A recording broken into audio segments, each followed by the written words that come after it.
स्वर्ग निवासी और नर्क निवासी के बीच होने वाली संवाद का जिक्र कुरान में कई जगहों पर किया गया है।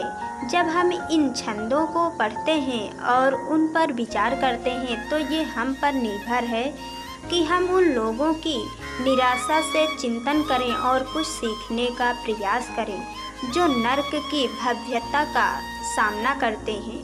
हमें उनके डर का स्वाद चखना चाहिए और उनकी गलतियों से सीखना चाहिए। कुरान में उनके बारे में पढ़ना हमें उनके दर्द का कुछ अनुभव कराता है, लेकिन इससे हम ये भी सीख सकते हैं कि हम इस गंभीरता से कितनी आसानी से बच सकते हैं। यह स्पष्ट है कि स्वर्ग में रहने वालों को ही दी गई आशीषों को देखने और सुनने के बाद से नर्क में रहने वालों की पीड़ बढ़ जाती है।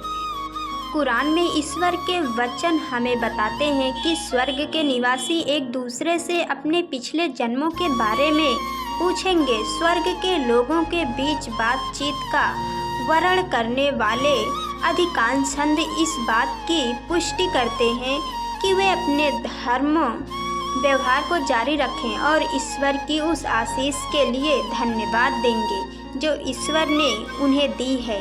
यद्यपि वे ईश्वर के वचन को सत्य मानते थे और उसी के अनुसार व्यवहार करते थे, स्वर्ग की सर्वोच्च भव्यता उन्हें कृतज्ञता से अभिभूत कर देगी।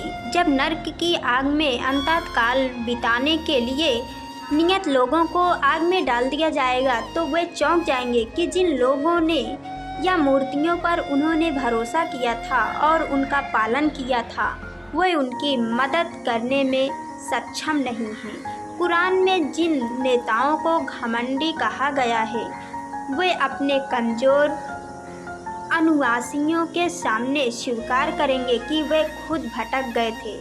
इस प्रकार जो कोई भी उनका अनुसरण करता था वह दया से रहित जीवन में उनका अनुसरण करता था, और जब मामला तय हो जाएगा तो ये मामला होगा कि कौन स्वर्ग के लिए नियत है और कौन नर्क के लिए नियत है।